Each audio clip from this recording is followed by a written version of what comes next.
we're going to explore an article from StoryworksJr that is about cursive writing. And this week we're going to work on doing some cursive writing. But should we? Should you know how to write like this? That's the title of this article. And what is like this? Well, it's written in cursive in order to model what this is talking about. And then there's a subtitle. Some schools don't teach cursive anymore. Are we losing a useful skill? Now, I'm going to read this aloud to you, but I'm also going to teach you a little bit about what the author did when putting this together, because I think this is a really skillfully written article. And afterward, we're going to debate. So as you listen, and you're going to read this on your own, and you're going to take notes, do you agree or disagree? Do you think that students should learn how to write cursive, or do you think, let's get rid of it? So here is the introduction to this article, and I made it a little bit larger so you could see it very clearly. You love writing in cursive, right? Your pen just flies across the page. You write words that look so perfect. You could frame them like artwork. Wait, your cursive isn't so good? Don't worry, cursive is often not considered very important today. In 36 states, students don't even have to learn it. That pretty handwriting could disappear. But would that be a mistake?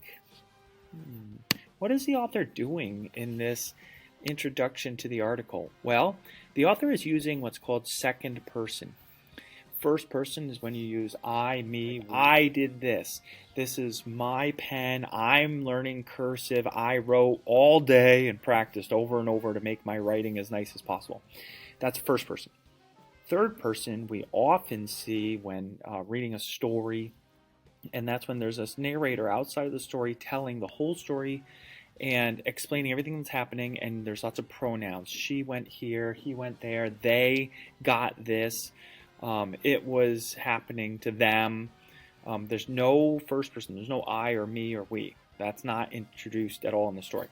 Then there's second person. Now, second person is when the author uses the word you a lot. You. And that's what we see here. You love writing cursive, right? Your pen. Why would the author use second person? I've been talking a lot about this in guided reading because we've been seeing it in a few texts. The author would use second person if he or she is trying to get you to get involved in the text. Oftentimes it's used in instructional text, like you should do this, next you do that, then get this, right? That's second person. So the author is trying to get you to empathize with the subject, trying to get you to get connected to cursive. Why? So that you'll build your own opinion about the text. Oh, and here's a couple things to think about. The author put a fact here. 36 states are not making students learn cursive. That's a pretty interesting fact, and that's something that you could look up and find, like, is it true or not true? It's not an opinion at all. It's a fact. And authors, when they're sharing opinions or trying to get you to have your own opinion, will do that. They'll mix in facts like this supports this idea, like 36 states are already kicking it to the curb. Maybe your state's next. Maybe you should consider getting rid of it. And then the author ends this little introduction with, whoa, let's think about this for a minute. It might be a mistake to get rid of cursive. So the rest of this text is actually going to present other ideas that support the idea of learning cursive. Why would you want to learn cursive, or how is it important? All right. What's the point of cursive? Cursive writing is a handwriting with letters connected by loops. People have been using cursive for thousands of years. It's used all over the world. In England and Ireland, it's called joined up writing, like joining or connecting all of the letters together. It's easy to see why cursive became popular. It's faster than writing out printed letters. That's because you don't have to lift your pen as often. Just whoosh. For some students, cursive writing can make them feel proud. It doesn't matter if you have trouble with reading or math. You can still learn cursive and feel good about the way you write. Some studies even suggest that writing in cursive boosts our thinking skills. So it's faster, it's pretty, and it could even make you feel good about yourself. Those are some pretty good reasons for learning cursive. And cursive is a link to the past. What if you were to find a secret letter written by your great-grandmother? What if it told you where treasure was buried? It's likely that letter would be written in cursive. You'd want to be able to read it, wouldn't you? Check this out. Skull Island. Can you read cursive? You'd want to if you found this treasure map. Look, it says Hangman's Tree right here. But is that a T or is that an F? Hangman Free. There's also a picture of a tree, so there's a clue. This says Cannibal Coast, I believe. It's hard to see. You kind of have to blow it up. But if you don't know how to read cursive, you may not know what these mean. If you go wandering into Cannibal Coast, you're not going to have a very good end. Mermaid Cove, Red Demon Sea. Is that a Red Demon maybe? Kraken's Deep, Skull Cave. So I can read these easily because I learned cursive and I know how to read it.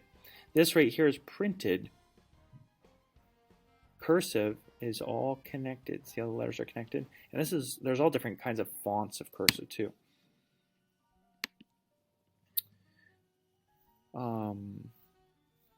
Not so important. With today's technology, cursive might not be needed. Many students so this is taking the other side. The author presented quite a few arguments for why cursive would be important or necessary or even valuable. Now, why are people not really giving much attention to it? Many students take notes on laptops instead of on paper. For some kids, it's faster to type than write. Today's teachers need to help students learn the math and reading skills they need to do well in class and on tests. Math skills? Yep, important. Reading nonfiction? Very important. Writing in cursive? Maybe not so much.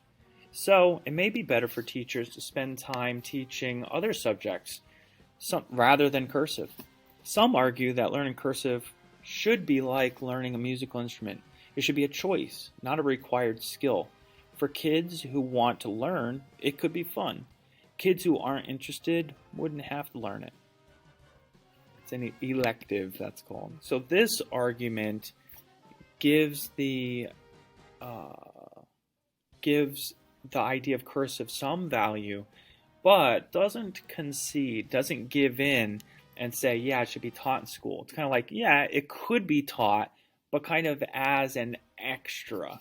So in order to win the debate, it's all right to give a couple points to the other side, but not allow them the complete win. That's what's going on right here. Maybe cursive isn't as useful as it once was, but it might not be time to delete it from our lives just yet. So the author wants you to think about this, and that's what I want you to do. I want you to think about cursive and whether you think it should be taught in school, yes, or no. And make sure you give reasons.